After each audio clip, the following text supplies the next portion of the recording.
பிரியங்காக்கு இப்படிப்பட்ட ஒரு கிஃப்ட்டை வந்து வச்சிருக்காரு அப்படிங்கிற ஒரு விஷயம் யாருக்குமே தெரியாது. இவ்வளோ எஃபோர்ட் போட்டு ஒரு விஷயம் பண்ணி வச்சுருக்காரு. பட் இப்போது அந்த விஷயத்தை கொடுக்க வேண்டிய சுச்சுவேஷனே வந்து ட்விஸ்ட்டாக இருந்தது பார்க்க முடிஞ்சது. என்ன ஆச்சு அப்படின்னு பார்த்தீங்கன்னா வந்து எபிசோட் நம்பர் 20ல் இந்த ஒரு விஷயம் வந்து நடக்குது. ஸோ வெக்கேக்கும் பிரியங்காக்கும் இடையில அந்த ஒரு பிரிவு வந்துருச்சுல்ல. ஸோ இப்போ இவங்க 2 பேருமே வந்து ஒரு டான்ஸ் வந்து ஆடியிருப்பாங்க. ஸோ அதில் வந்து இவங்க வின்னும் வந்து பண்ணியிருப்பாங்க. இப்போ வந்து இவங்க வின் பண்ணனால இவங்களுக்கு வந்து ஒரு கிஃப்ட் மாதிரி வந்து கொடுக்கப்படுது. ஸோ கிஃப்ட் இந்த சென்ஸ் இவங்க ரிலேஷன்ஷிப்பை திரும்பவும் சேர்க்கணுமா வேணாமா அப்படிங்கிறத அதை முடிவு பண்ண போது அவங்க யோசிச்சு அதை பண்ணலாம். உடஞ்ச ஒரு பொருளை கொடுத்துருக்காங்க, அதை திரும்ப ஒட்ட வச்சுட்டாங்க அப்படின்னா நெக்ஸ்ட் டைம் ரம்யா கிருஷ்ணன் வரும்போது அதை வந்து அவங்க கொடுத்து ஓகே அப்படின்ற மாதிரி போகலாம். இல்லை நினச்சாங்க அப்படின்னா அவங்க வந்து வேணாம் அப்படின்னு சொல்லி பிரிஞ்சிடலாம். இதெல்லாம் சொல்லிட்டு இருக்கும் போதே வந்து வெக்கே வந்து பார்த்திங்கன்னா அவங்க நல்ல ஒரு பாண்டில் இருக்கும்போது பிரியங்கா கூட அப்போது வந்து அவர் ஒரு சில விஷயங்கள் பிரியங்காவோட நெயில், அதுக்கப்புறம் பிரியங்காவுக்கு என்ன பிடிக்கும், அதே மாதிரி அந்த பிரியங்கா கூடயும் டேட் போனாங்கள்ல அந்த பாட்ரி க்ரியேட் பண்ணும்போது அப்போ நடந்த ஒரு மொமெண்ட்ஸு, அதுக்கப்புறம் அவங்க அந்த பாட்ரி முடிச்சுட்டு ரிட்டர்ன் வரும்போது காரில் வரும்போது, அதுக்கப்புறம் அவங்களுக்கு அந்த வீட்டில் நடந்த நிறைய மொமெண்ட்ஸ் எல்லாத்தையுமே வந்து கேப்சர் பண்ணி ஒரு ட்ராயிங் மாதிரி வந்து வரைஞ்சி அதை கொடுக்கலாம் அப்படின்னு சொல்லி ஆசையாக வச்சுட்டு வந்திருக்காரு. பட் அன்ஃபார்ச்சுனேட்டாக அது வந்து இப்போ சண்டை வந்துருச்சு, பந்தாச்சு வந்துருச்சு, இப்போ வந்து கொடுக்க முடியாதுல்ல.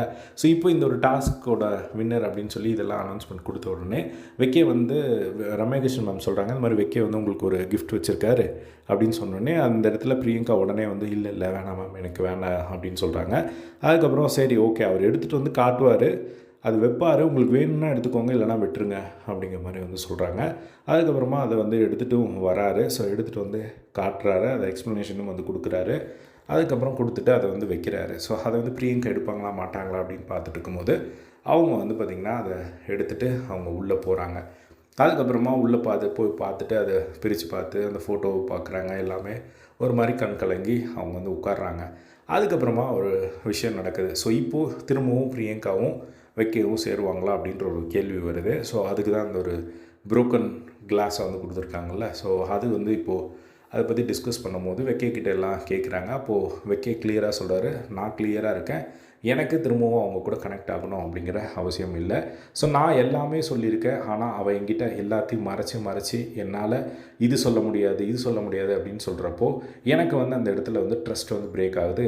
என்னால் எனக்காக நான் இப்போ நிற்கணும்னு நினைக்கிறேன், இப்படியே தான் வந்து இருக்கும்னு நான் நம்புகிறேன், அது மாற போகிறதில்ல அவங்கக்கிட்ட அப்படிங்கிற மாதிரி வந்து சொல்கிறாங்க. அதுக்கப்புறம் சிந்துரி ஒரு பாயிண்ட் வந்து சொல்கிறாங்க, ஆமாம் வெக்கே வந்து அவ்வளோ எஃபர்ட் போட்டிருக்கான், இப்போ நீங்கள் பார்த்தீங்க அப்படின்னா தெரியும், இங்கே ஒரு பென் இல்லை, பேப்பர் இல்லை, ஸோ இது எல்லாத்தையும் மீறி அவன் வந்து ஏதோ ரெடி பண்ணி அவன் வந்து இந்த மாதிரி ஒரு எஃபர்ட் போட்டிருக்கான் அப்படின்னா ரெஸ்பெக்ட் பண்ணும்ல அப்படிங்கிற மாதிரி சிந்துரி வந்து ஒரு பாயிண்ட் சொல்கிறாங்க.